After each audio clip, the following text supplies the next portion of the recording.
Hello dear aspirants, આપ સર્વેનું અમારી YouTube channel game changing સાયકોલોજીમાં હાર્દિક સ્વાગત છે. આજના વિડીયોમાં આપણે પ્રોબેશન ઓફિસર, ચીફ ઓફિસર અને અન્ય કેટલીક સરકારી પરીક્ષાઓ માટે સમાજશાસ્ત્ર એટલે કે સોશિયોલોજી સબ્જેક્ટ અગત્યનો છે અને સાથે સાથે જે વિદ્યાર્થીઓ બેચલર ઇન સોશિયોલોજી અને માસ્ટર ઇન સોશિયોલોજી સાથે સંકળાયેલા છે તો એમને માટે પણ આ વિડીયોઝ અગત્યના છે.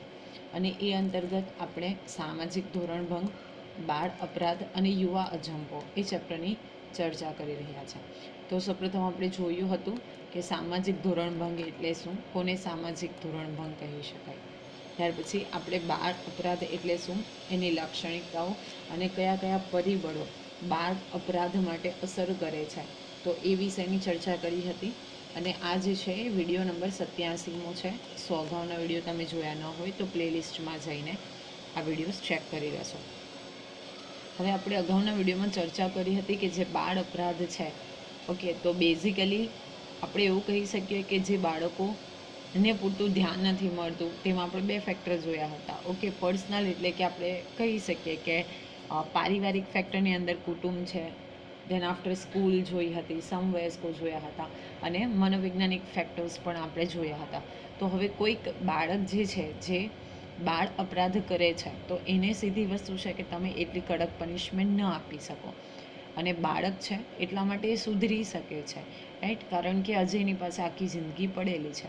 તો એને સુધારવા હોય, જે આ બાળ અપરાધ કરનાર વ્યક્તિઓ હોય, બાળકો હોય, તો એના માટે શું કરી શકાય તો એ વિશેની ચર્ચા જે છે એ આપણે આજના વિડીયોમાં કરવાના છીએ. તો જનરલી આપણે હવે જોઈએ કે બાળ અપરાધ સુધારણા.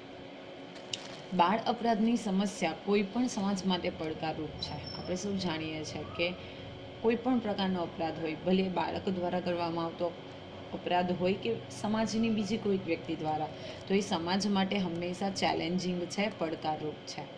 દેશની આવતીકાલ સમા આ બાળકોમાં રહેલ અપરાધી વૃત્તિને સજાના માધ્યમથી નહીં પરંતુ સુધારણાના માધ્યમથી રચનાત્મક બનાવવી એ પાયાની જરૂરિયાત છે.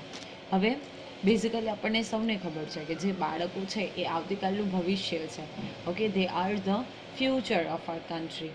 તો એને આપણે અપરાધી વૃત્તિ અને સજાના માધ્યમથી ન જોઈએ, એટલે કે એમને સજા આપવા કરતાં જો સુધારણાના માધ્યમથી આપણે એમને ટેકલ કરીએ તો એ વધારે બેનિફિટ રહેશે. That will be more beneficial.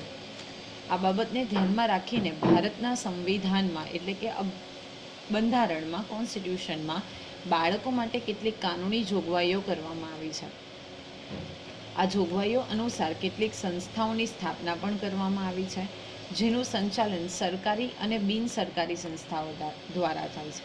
હવે બેઝિકલી આપણે જોયું કે એમને સુધારણાના માધ્યમથી લઈએ, આપણે એક રચનાત્મક ક્રિએટિવ આસ્પેક્ટથી લઈએ તો એના માટે જે ઇન્ડિયન કોન્સ્ટિટ્યુશન છે તો એમાં કેટલીક કાનૂની જોગવાઈઓ કરવામાં આવેલી છે અને એને આધારે કેટલીક સંસ્થાઓની સ્થાપના કરાઈ છે જેનું સંચાલન જે છે એટલે કે સંસ્થાઓનું મેનેજમેન્ટ છે તો સરકારી અથવા તો બિનસરકારી સંસ્થાઓ કરતી હોય છે. રાજ્યને આ સંસ્થાઓની આર્થિક અને વહીવટી જવાબદારીઓ સોંપવામાં આવેલ છે અને આ પૈકી કેટલીક જે અગત્યની સંસ્થાઓ છે એના વિશે આપણે અભ્યાસ કરવાનો છે. તો જે તે રાજ્ય છે એ આ સંસ્થાઓની આર્થિક અને વહીવટી જવાબદારી સંભાળે છે. તો સૌપ્રથમ છે બાળ અદાલત. ઓકે, તો દેશની સામાન્ય અદાલત કરતાં બાળ અદાલત જૂની પડે છે. આપણે અગાઉ પણ જોયું હતું કે 16 વર્ષ સુધીની જે ઉંમરના બાળકો છે એમના દ્વારા કોઈ અપરાધ કરવામાં આવે તો એને આપણે એ પણ ચોક્કસ લખેલા હોય અથવા તો સમાજમાં અસ્વીકૃત હોય એવી વસ્તુઓ હોય અને એ કરવામાં આવે તો એને આપણે બાળ અપરાધ તરીકે કહીએ છીએ, ઓળખીએ છીએ. તો દેશની જે સામાન્ય એટલે કે જનરલ કોર્ટ્સ છે તો એના કરતાં આ જે બાળ અદાલત છે એ અલગ પડે છે. અગેન મોસ્ટ ઇમ્પોર્ટન્ટ છે, ભારતમાં કોલકાતામાં 1941માં પ્રથમ બાળ અદાલતની સ્થાપના કરવામાં આવી હતી. તો યાદ રાખવાનું છે કે ભારત ખાતે કોલકાતાની અંદર 1941ના વર્ષમાં સૌપ્રથમ આ બાળ અદાલતની જે રચના છે, સ્થાપના છે એ કરવામાં આવી. બાળ અદાલતમાં સામાન્ય રીતે તો આપણે યાદ રાખવાનું છે કે 16 વર્ષથી નીચેની ઉંમરના જે બાળકો છે જે જાણે કે જેમણે અપરાધી પ્રવૃત્તિ કરી હોય તેમની સામે કાર્યવાહી કરવામાં આવે છે. હવે જે 16 વર્ષથી નાના બાળકો છે એમના દ્વારા કોઈક અપરાધી પ્રવૃત્તિ કરવામાં આવી હોય તો એમની અગેન્સ્ટ જઈને કાર્યવાહી કરવામાં આવે છે. બાળ અદાલતના ન્યાયાધીશો કાયદાના નિષ્ણાંત અને મનોવિજ્ઞાનની તાલીમ પામેલા હોય છે. હવે જ્યારે બેઝિકલી આમના એટલે કે આ સ્પેશિયલ કોર્ટ છે તો એના જે જજીસ છે એ એક્સપર્ટ હોય છે લોમાં અને સાથે સાથે બાળ મનોવિજ્ઞાનની તાલીમ પામેલા હોય છે. ઓકે, બાળકોનું માનસ કેવું હોય છે, એમની ઉપર સાયકોલોજીકલી કેવી ઇફેક્ટ થાય છે, તો એ વિષયની તાલીમ પામેલા હોય છે, ટ્રેન હોય છે. બાળ અદાલતનું વાતાવરણ સહાનુભૂતિભર્યું હોય છે એટલે કે સિમ્પથેટિક હોય છે. બાળ અદાલત બાળકે કરેલા અપરાધી વર્તનના કારણોની સંપૂર્ણ જાણકારી મેળવી બાળકને સજા નહીં પરંતુ સુધારવા માટે સુધારણા ગૃહમાં મોકલી આપે છે. હવે અપરાધ કર્યો છે તો એને સજા નથી આપવામાં આવતી.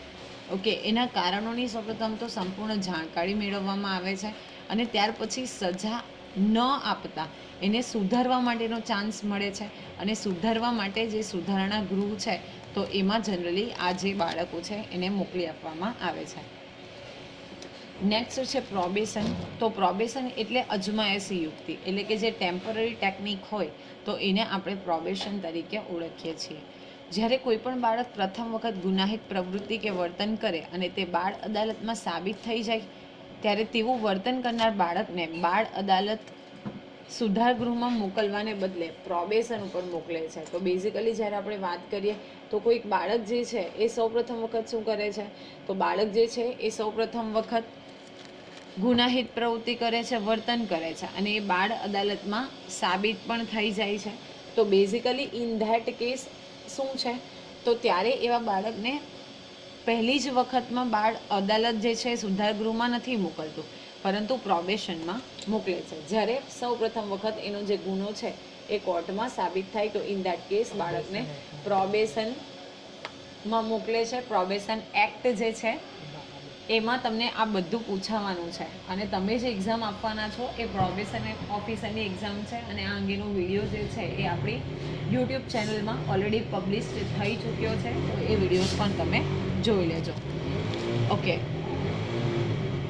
પ્રોબેશનના સમયમાં બાળક અપરાધીના કુટુંબ અને સામાન્ય જીવન વચ્ચેના સંબંધો યથાવત ચાલુ રહે છે, પરંતુ બાળ અદાલત જે સમયગાળો નક્કી કરે ત્યાં સુધી બાળક અપરાધીને પ્રોબેશન અધિકારીની દેખરેખ હેઠળ રહેવાનું હોય છે. હવે શું છે કે જે બાળક છે જે અપરાધી સાબિત થયું છે તો એના કુટુંબ અને જે સોશિયલ લાઈફ છે તો એ વચ્ચેના જે રિલેશન્સ છે એ એઝ ઇટ ઇઝ રહે છે, પરંતુ જે નક્કી કરેલો સમયગાળો છે અદાલત દ્વારા તો એ સમયગાળા સુધી કમ્પલસરી જે બાળ અપરાધી છે તો એને જે તે અધિકારીની દેખરેખ નીચે એટલે કે એને યોગ્ય રીતે ઓબ્ઝર્વ કરવામાં આવે છે જે તે પ્રોબેશન અધિકારી દ્વારા. ત્યાં પ્રોબેશન અધિકારી બાળ અપરાધીના દરેક ક્ષેત્રો જેવા કે કુટુંબ, મિત્રો અને પડોશ જૂથ સાથેના વર્તનનું નિરીક્ષણ કરે છે. ટૂંકમાં પ્રોબેશન વ્યવસ્થાનો મુખ્ય હેતુ બાળ અપરાધીના સમાજ જીવન અને કુટુંબ જીવનને જાળવી રાખી બાળ અપરાધીની સુધારણા કરવી તે છે. હવે જો ટર્મ્સ અને કન્ડિશન પ્રમાણે જે સમય પ્રોવાઈડ કરવામાં આવ્યો છે રાઈટ, તો એ સમયમાં જે તે બાળ અપરાધી છે એના કુટુંબ સાથે, મિત્રો સાથે, પડોશના જૂથ સાથે કેવું વર્તન કરે છે એ વિશે ઓબ્ઝર્વેશન કરે છે. અને શા માટે આવું કરવામાં આવે છે, તો એનું જે મેઇન એમ છે એ સમાજ જીવન અને કુટુંબ જીવનને બાળક જાળવી રાખે. ઓકે, અને સાથે સાથે એની સુધારણા પણ થાય એટલે કે બાળક સુધરી જાય, સાચા રસ્તે આવે, તો એ આ પ્રોબેશનનો જે છે એ મેઇન એમ છે. નેક્સ્ટ છે સુધાર શાળાઓ. તો જે રાજ્યમાં બાળ કાયદાઓ અમલમાં નથી તેવા રાજ્યોમાં 1987માં રિફોર્મેટરી સ્કૂલ એક્ટની જોગવાઈ અનુસાર સુધાર શાળાઓની સ્થાપના કરવામાં આવી છે. This is most important thing કે જે રાજ્યમાં આ જે બેઝિકલી બાળ કાયદા છે એ અસ્તિત્વમાં નથી તો એવા રાજ્યોમાં 1987ની અંદર એક એક્ટની જોગવાઈ કરવામાં આવે છે અને એ છે રિફોર્મેટરી સ્કૂલ એક્ટ અને એ અંતર્ગત આ જે સુધાર શાળાઓ છે એની સ્થાપના કરવામાં આવી છે. બાળ અદાલત જે બાળકોનો અપરાધ સાબિત થાય તેવા બાળકોને આ સુધાર શાળાઓમાં મોકલે છે. 15 વર્ષથી નીચેની ઉંમરના કોઈ પણ બાળકે, ઓકે, તો તમારે યાદ રાખવાનું છે કોઈ ગંભીર ગુનાઓ કર્યા હોય તેવા બાળકોને 3 થી 7 વર્ષના સમયગાળા સુધી આ શાળામાં રાખવામાં આવે છે. હવે જેનો બાળ અપરાધ સાબિત થઈ ગયો છે, જે બાળકોની ઉંમર જે છે એ 15 વર્ષથી નીચે છે અને એવા લોકોએ એટલે કે એવા બાળકોએ જો ગંભીર ગુનાઓ કર્યા છે તો ઇન ધેટ કેસ એવા જે બાળકો છે એને કેટલા વર્ષ માટે, તો આ પણ યાદ રાખવાનું છે કે 3 થી 7 વર્ષના જે સમયગાળા છે ત્યાં સુધી આ સુધાર શાળાઓની અંદર રાખવામાં આવે છે. આ સુધાર શાળામાં બાળકને યોગ્ય વાતાવરણ અને જીવન જરૂરિયાતની સગવડ આપી સુધારણા માટેના પ્રયાસો કરવામાં આવે છે. હવે એને યોગ્ય ત્યાં એટમોસ્ફિયર પણ આપવામાં આવે છે, પ્લસ એ સુધરે, એનામાં ચેન્જીસ આવે તો એ અંગેના એફર્ટ્સ કરવામાં આવે છે. સાથે સાથે ભાવિ જીવનમાં સ્વાવલંબન પ્રાપ્ત કરી શકે અને આજીવિકા મેળવી શકે તે માટે બાળકોને ખાસ કરીને શિક્ષણ અને વ્યાવસાયિક તાલીમ મળી રહે તેવી પણ જોગવાઈ કરવામાં આવે છે. હવે ફ્યુચરમાં એને કોઈક સેલ્ફ રિલિયન્ટ બની શકે, આત્મનિર્ભર બની શકે, એને નોકરી ધંધો મળી શકે અને એ પોતે અર્ન કરી શકે, આજીવિકા મેળવી શકે, એ ઇન્ટેન્શનથી એને શિક્ષણ અને સાથે સાથે વ્યાવસાયિક તાલીમ એટલે કે ટ્રેનિંગ પણ આપવામાં આવે છે. નેક્સ્ટ છે બોસ્ટલ શાળાઓ. તો અગેન યાદ રાખવાનું છે કે બોસ્ટલ શાળાની સ્થાપના સૌપ્રથમ 1902માં ઇંગ્લેન્ડના બોસ્ટલ નામના શહેરમાં કરવામાં આવી હતી. આથી તેને બોસ્ટલ શાળાના નામથી ઓળખવામાં આવે છે.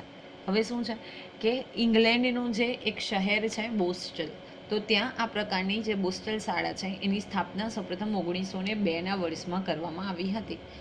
કાનૂની જોગવાઈઓ અનુસાર ભારતમાં પણ આવી શાળાઓની સ્થાપના કરવામાં આવી છે. જો હવે અહીંયા એજ જે છે એ ચેન્જ થાય છે. આ શાળામાં 15થી 21 વર્ષ સુધીની ઉંમરના કિશોર, યુવક અને યુવક અપરાધીઓની સુધારણા માટેની વિશિષ્ટ જોગવાઈઓનો પ્રબંધ કરવામાં આવ્યો છે. તો અહીં તમારે એજ ચેન્જ થાય છે, યાદ રાખવાની છે, અગત્યનું છે કે જે બોસ્ટલ શાળાઓ છે એમાં 15થી 21 વર્ષ સુધીના જે કિશોર અને યુવકો છે તો એની સુધારણા માટેની સ્પેશિયલ જોગવાઈઓ આમાં કરવામાં આવી છે. જે રાજ્યમાં બાળ કાયદાઓ અમલમાં છે ત્યાં 15થી 21 વર્ષ સુધી બાળ અપરાધીઓને આ શાળામાં રાખવામાં આવે છે.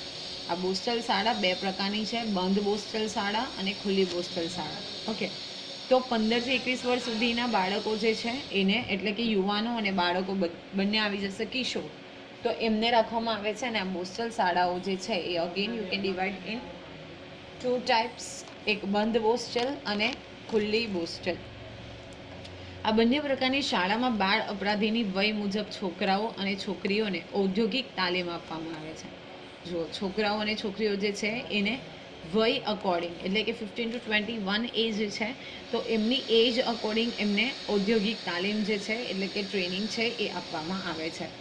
આ તાલીમમાં છોકરાઓને ખેતીકામ, ઉદ્યોગ અને બાંધકામ વગેરેની તાલીમ આપવામાં આવે છે. હવે છોકરાઓ હોય તો એને ખેતીકામ, ઉદ્યોગ અને બાંધકામની તાલીમ આપવામાં આવે છે, જ્યારે છોકરીઓને રસોઈ, ગૃહ વિષયક કામગીરીની તાલીમ આપવામાં આવે છે.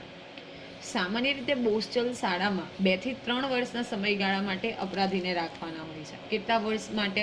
સો 2 to 3 યર્સનો જે ટેન્યોર છે, ટાઈમ પીરિયડ છે, એના માટે અપરાધી જે છે એને રાખવાના હોય છે. છતાં બાળકની સારી વર્તણૂકને ધ્યાનમાં લઈ આ શાળામાંથી વહેલા મુક્ત કરવાનો નિર્ણય આ સંસ્થાના સત્તાધીશો કરી શકે છે. હવે માની લઈએ કે 2 to 3 years that will be the decided period, પણ જો બાળકની વર્તણૂક એટલે કે એનું બિહેવિયર ખૂબ સારું છે તો એને વહેલા પણ મુક્ત કરવાનો નિર્ણય જે છે એ જે તે સંસ્થાના જે સત્તાધીશ છે, ઇન્ચાર્જ છે, એ લઈ શકે છે. બોસ્ટલ શાળામાંથી મુક્ત કરવામાં આવેલા બાળકના નિરીક્ષણ અને તે બાળકને યોગ્ય વ્યવસાયમાં ગોઠવવાની જવાબદારી પ્રોબેશન અધિકારીને સોંપવામાં આવે છે.